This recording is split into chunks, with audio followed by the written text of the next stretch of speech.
Ladies and gentlemen, fasten your seatbelts. You're about to arrive at DFW. Welcome, folks, to Texas, to the heart of that Lone Star Line. DFW is the sparkle that makes our star shine bright. I hope you got your boots on. Wild Bill's Western Store. Well, I am happy to be here in Texas with you guys. Yeah, I'm glad to have you. I was going to give you a little breakdown on cowboy boots, how they originated and how they became. Okay, cool. All right. So we're going to do this. I'm going to take the camera from Liz and we're going to walk through it. Excellent, excellent. Okay. So here, what we've got here, Ed, is the Western style cowboy boot. Okay. The Western style cowboy boot was the original boot. Okay. Designed to go into the stirrup, and the heel was designed to catch the back end of the stirrup. Gotcha. They even had a more pointed toe than this at one particular point in time. And the toes on cowboy boots are just simply style. Okay.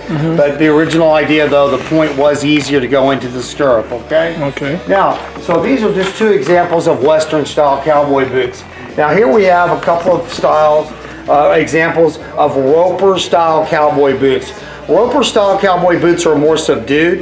They're a rounded toe, they're a walking heel, and a shorter top, okay? Now, what they did was they actually took these two cowboy boots, these two types of cowboy boots, they merged them together, and they came up with what is called the cowboy horseman. So that you had instead of a round toe, you had more of a square toe. You said it's a cowboy horseman? Cowboy horseman, right. Okay. So our Western style cowboy boot, Roper style cowboy boot, and now the cowboy horseman. Instead of the round toe, they give you more of a square toe. They added a stitch on the welt, but they still have the same walking heel. But they also gave you a little more design that you would see more on the top of a traditional cowboy boot. See, all of the cowboy boots have a traditional top, see? And so they did the same thing when they came up with the cowboy horseman. So on today's market now, you have a Western style cowboy boot, you've got your Roper style cowboy boot, and your cowboy horseman is the newest type cowboy boot. Okay.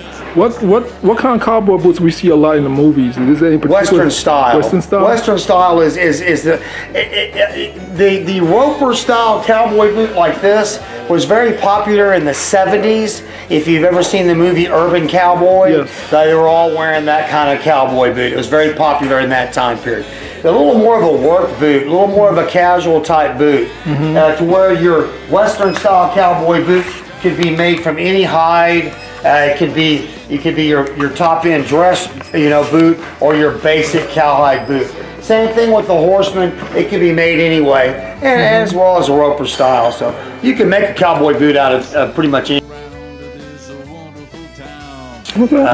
so to speak. So to speak. Okay. Okay. Thank you very much for the history. It's my pleasure. It's good to have you here at Wild Bill's, Ed. Okay, it's my pleasure being here. Okay, you take care. Okay.